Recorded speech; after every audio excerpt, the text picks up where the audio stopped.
Welcome to the Crime Tapes podcast, where we unravel the most chilling and perplexing true crime stories from around the world.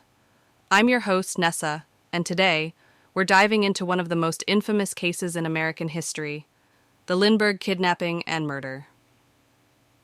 It was a crime that shocked the nation and captivated the world. The year was 1932.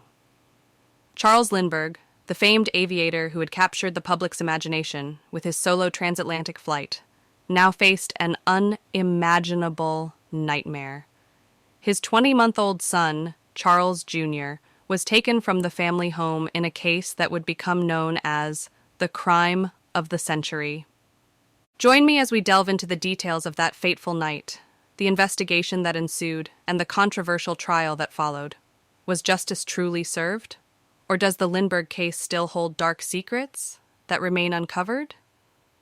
Grab your magnifying glass, and let's open the crime tapes. The Lindbergh Kidnapping, often called the crime of the century, captivated the American public and the world in 1932. The abduction and murder of Charles Lindbergh Jr., the 20-month-old son of famous aviator Charles Lindbergh and his wife, Anne Morrow Lindbergh, brought a wave of fear and fascination.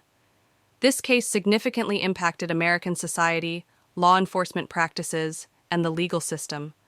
This paper explores the details of the kidnapping, the investigation, the Hauptmann trial, and the case's legacy.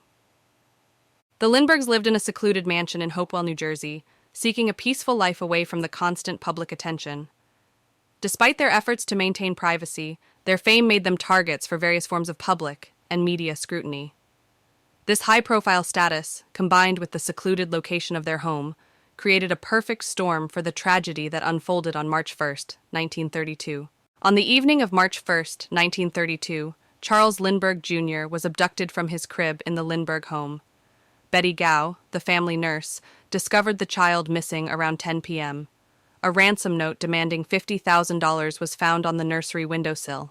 The immediate reaction was one of panic and urgency, prompting Lindbergh to call the police and inform the press. The ransom note, written in broken English and filled with misspellings, set the tone for the tense and chaotic investigation that followed. The kidnapper, or kidnappers, had used a homemade ladder to reach the second-story nursery, leaving behind muddy footprints and the ransom note as the only clues.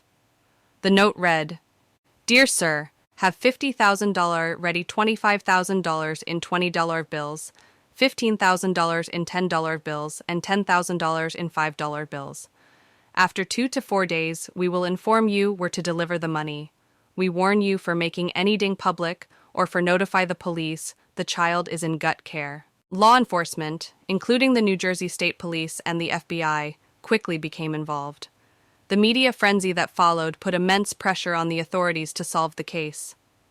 Despite the swift mobilization, the investigation faced many challenges, including numerous false leads and the sheer scale of public interest.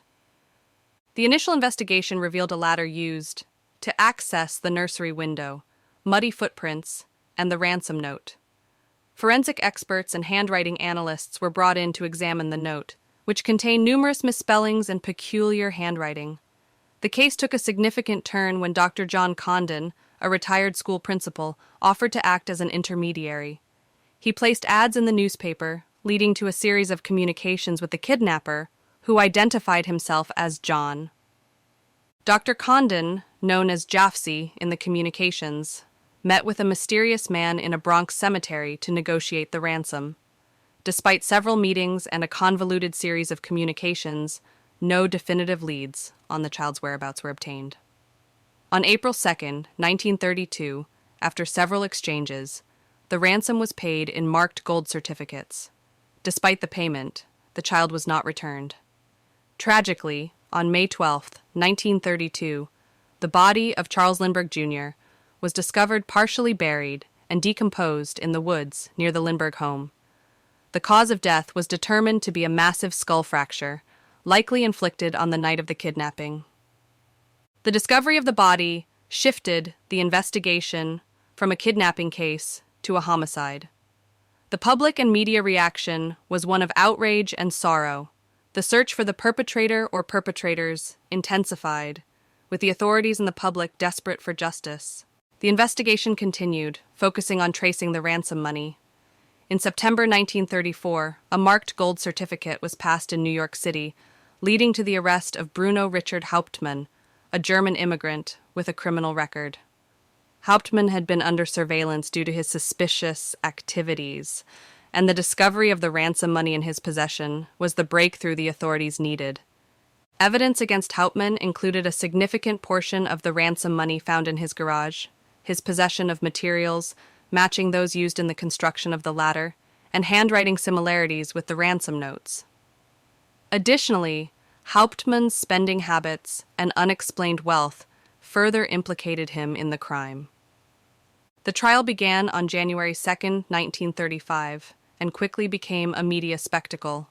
The prosecution, led by Attorney General David Violence, presented a compelling case based on forensic evidence, expert testimonies, and Hauptmann's possession of the ransom money. Key witnesses included Dr. Condon, who identified Hauptmann as John, and handwriting experts who testified that Hauptmann's handwriting matched the ransom notes. The defense, led by Edward Riley, argued that Hauptmann was innocent and framed, but the overwhelming evidence led to his conviction. The trial was not without its controversies, including claims of police misconduct, witness tampering, and the possibility of additional conspirators. Despite these issues, the jury found Hauptmann guilty on February 13, 1935, and he was sentenced to death.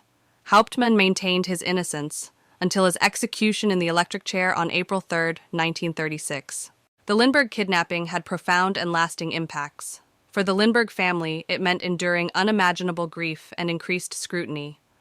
Charles and Anne Lindbergh eventually moved to Europe to escape the relentless media attention and to find some semblance of peace. Their lives were forever marked by the tragedy, influencing Anne's later writings and Charles's perspectives on fame and privacy. The case also led to significant legal and policy changes, including the Federal Kidnapping Act, also known as the Lindbergh Law, making kidnapping a federal offense if the victim is taken across state lines. This law aimed to provide a more coordinated and robust response to kidnapping cases, ensuring that federal resources could be mobilized quickly.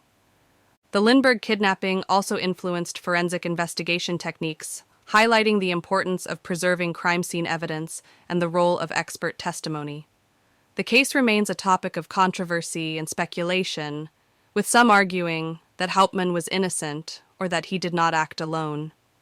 Various conspiracy theories have emerged over the years, suggesting involvement by organized crime, political figures, or even members of the Lindbergh household. Despite these debates, the Lindbergh kidnapping fundamentally changed how such cases were handled, influencing everything from forensic investigation techniques to media relations in high-profile crimes. The media coverage of the trial also underscored the need for responsible journalism and the potential impact of public opinion on the judicial process. And there you have it, the tragic, twisted story of the Lindbergh kidnapping.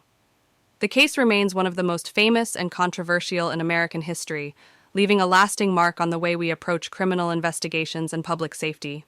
We've explored the key players, the investigation, and the aftermath, but the echoes of this case continue to resonate.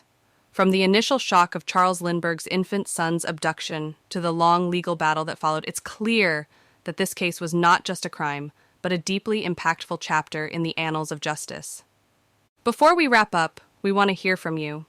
What are your thoughts on the case? Do you think justice was truly served?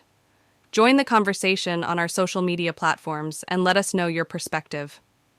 Thank you for tuning in to the Crime Tapes podcast. If you enjoyed this episode, please rate and review us on your favorite podcast platform, and don't forget to subscribe so you never miss an episode. We've got more compelling cases and deep dives lined up for you, so stay tuned. Until next time, stay curious and stay safe.